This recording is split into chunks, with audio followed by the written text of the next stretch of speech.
reshaping and dealing with my dog's individual case of reactivity. So I basically talked about non-ASMR format, how my dog is reactive, and the behaviors she exhibits, lunging at other dogs, to some degree being lunging at other people, but it's especially prevalent with other dogs. And what happens is after she's been put over threshold by another dog, her threshold towards people becomes lower. So she kind of redirects, so to speak, all that piss and vinegar that she had towards the dog that she lunged at onto another person. And I keep her leashed at all times. I never let her off leash for obvious reasons. And yeah, that's kind of how I'm managing it.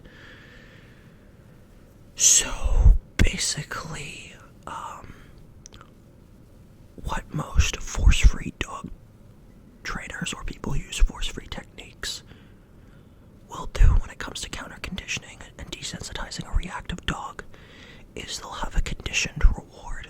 This can be used in the form of a clicker. So they'll have the dog from a certain distance away see the trigger, which could be a person and or another dog, and it's at a distance where the dog notices the trigger but isn't acting stupid, and then they'll click. They'll use their clicker and click, or use their verbal reward marker. My verbal reward marker is click, and then they'll reward the dog for looking at the trigger without freaking out.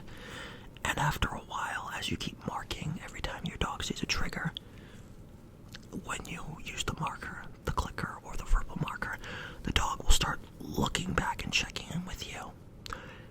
And that's basically how they do it. It increases the dog's potential threshold, meaning the amount of distance the dog can be within the trigger without freaking out. But I'm doing things a little bit differently. Instead of marking and rewarding when the dog sees the trigger at an appropriate distance without freaking out in that sweet spot,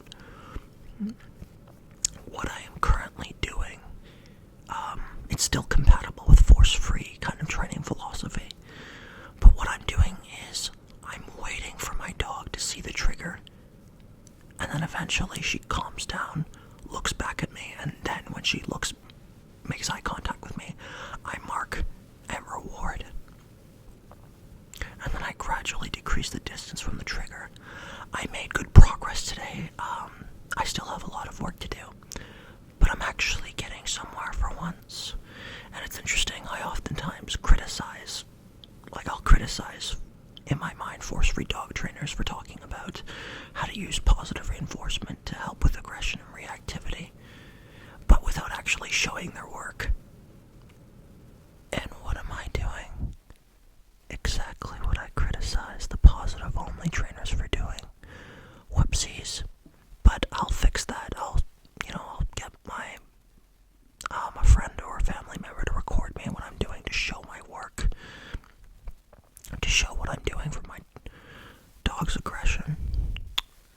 And once again, as I said in the other video, I'm mainly using a positive reinforcement-focused method, and the current method that I'm using is perfectly compatible with force-free kind of philosophy/ideology, depending on who you ask, or science, depending on whose perspective it is.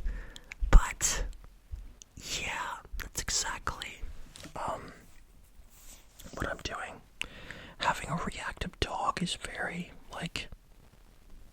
it's a lot, and it's been very stressful. As I said in my previous video, there's no issues, there's no resource guarding, there's no aggression towards me individually or my mother.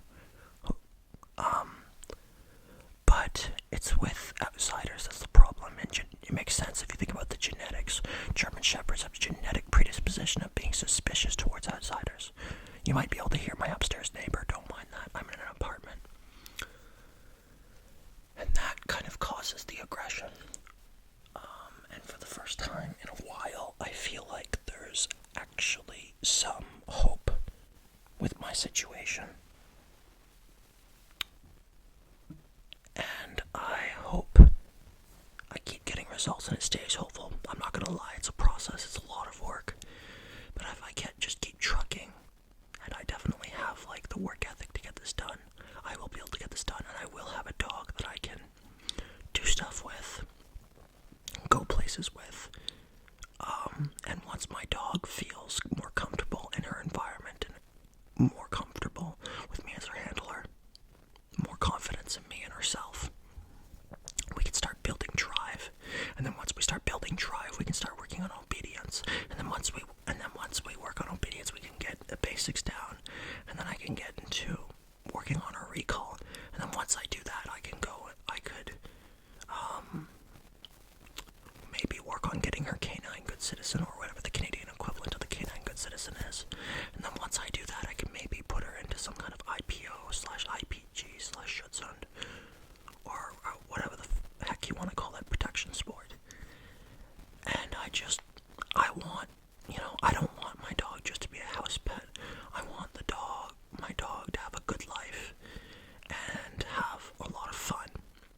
basically beat my dog into submission in order, you can't solve reactivity with lollipops and candy canes. You gotta match force, all that jazz.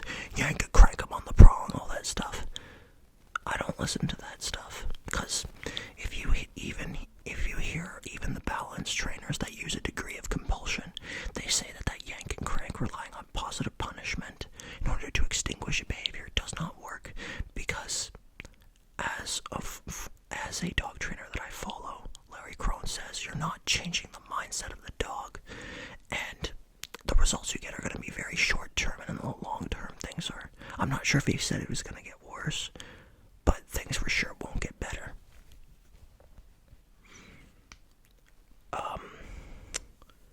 And I have big plans for myself and this dog.